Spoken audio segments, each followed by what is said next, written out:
wanna live, I wanna give. I cross the ocean for a heart of gold. It's these expressions I never give that keep me searching for a heart of gold. And I'm getting old.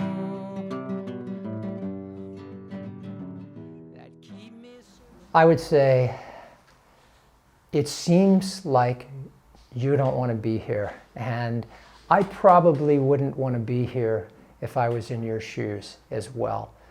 I can think of a lot of other things to be doing besides sitting and talking to someone like me.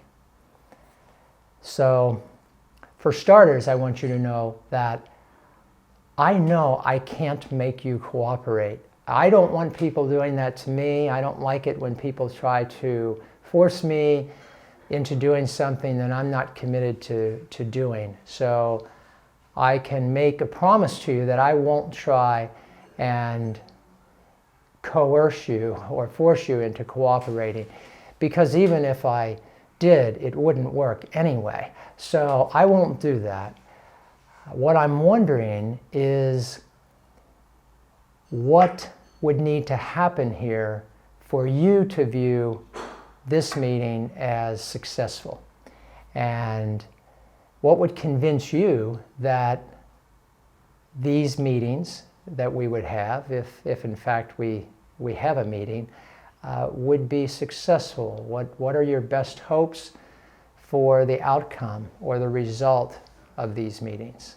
But I'm going to assume that you do care about yourself, that you have a certain vision, that things turn out a certain way. So that's why I would ask you, what are your hopes for this meeting if the outcome were just the way you wanted it to be?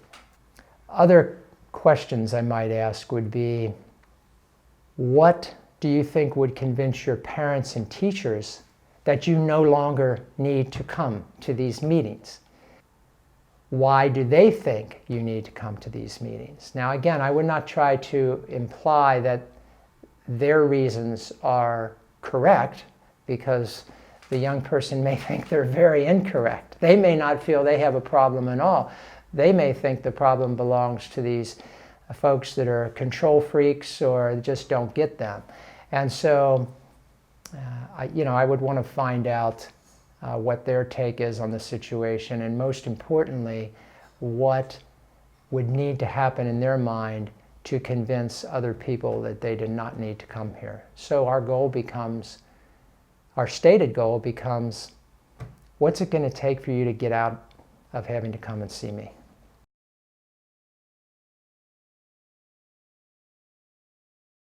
I've been a teacher in a school with lots of students, and I've been a parent. So I can say to parents and teachers, which I do, I can honestly say, I think you have one of the hardest jobs on earth.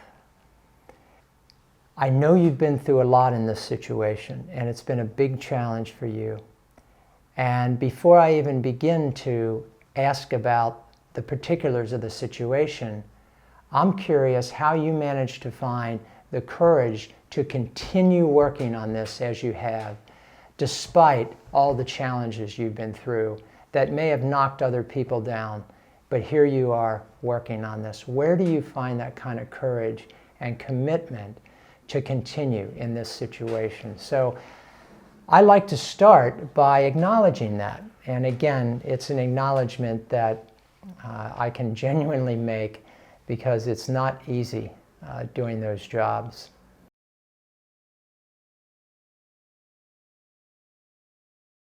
One of the things that I've had the privilege to do is interview a lot of young people around the question of what do adults do that is most helpful to you, and what do adults do that is least helpful to you?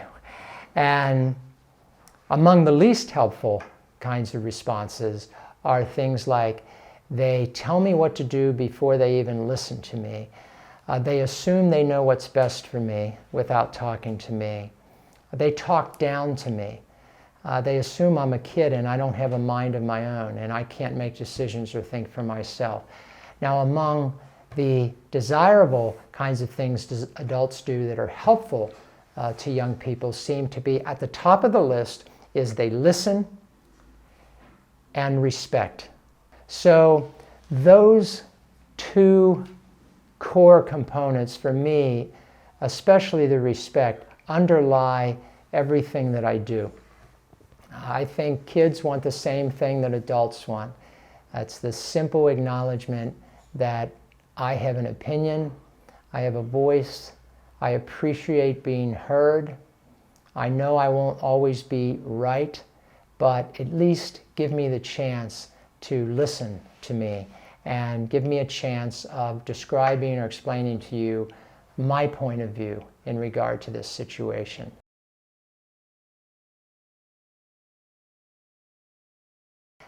We're talking about things like heroes and influential people in their lives, friends, ideas for changing the problem, their own opinions, their values. Everybody values something, okay?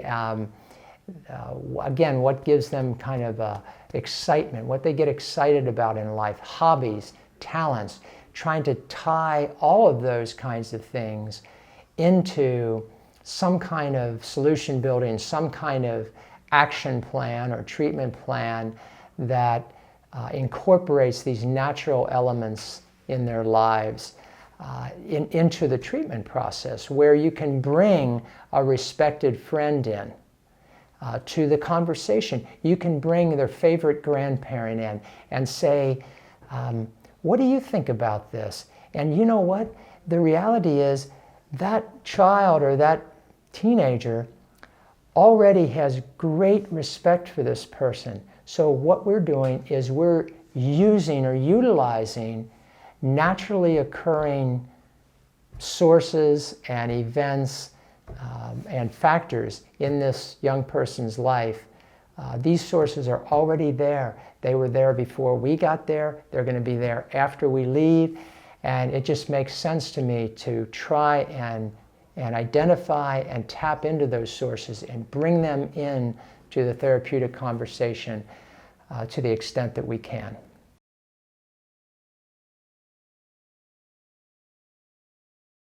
I think it's important to give the young person credit for the change, for starters, because in life, adults as well as young kids may think just things happen. This is a better day, this is a better week, fate, luck, and what I want to try to do is to blame them for the success.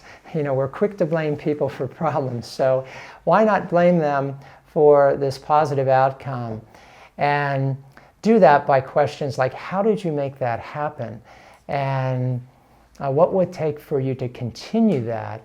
What advice would you give to others who are struggling with similar kinds of things so that your wisdom may benefit them in their struggle? I also think it's important to involve other people besides just me and the teen or the child. And this could involve their family, it could involve teachers, it could involve friends. A lot of times I'll ask a child, who's on your team? Who wants you to be successful? And at first they may not come up with many people. Most of the time they're surprised how many people in their life is on their side, how many people really want the best for them. I think sometimes we make a list of those folks. They become a team Ellie, you know, they become team Isaac or whoever we're working with. And I think involving them in acknowledging the progress or the change is really important. There's a number of ways to do that. We can host a party, a celebration party, where we're going to celebrate Elaine's success in turning school around and making things better and being more successful with her academics and and behavior, whatever it is. And we have this party, and we send out invitations. And Elaine, the student, designs the invitation because she knows these people better than I do. So we work on that. And I think the important thing is, all the while those conversations and activities are going on, she's aware that this is all about her success. And she can start absorbing this, and now she becomes a wise, successful person. And that starts to impact her identity in ways that I think make it more likely that she will continue to say, oh, well, now I'm a special person. I was celebrated in this party where a couple of my friends came, and my mom came, and two of my teachers came. And next week, when things start getting a little tough, that memory may just be the difference between her going down this road and going down this road, because now she's been recognized as a wise, courageous, successful person, and it might just lean her toward behaving in a way that's more compatible with that kind of recognition.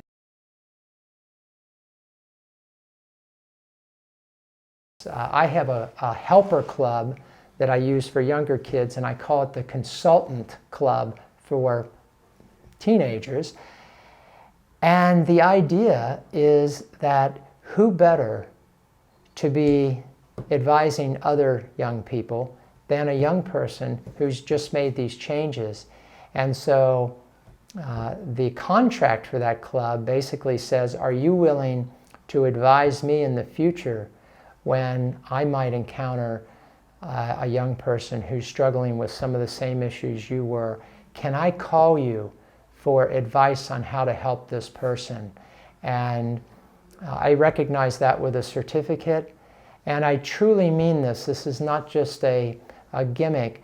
I really believe that those young folks who have made changes, not necessarily dramatic changes, but any kind of change, are in the very best position to be the consultants to both me and others who I'm working with, my clients, in making these changes. And I do use it. I call them into meetings at times.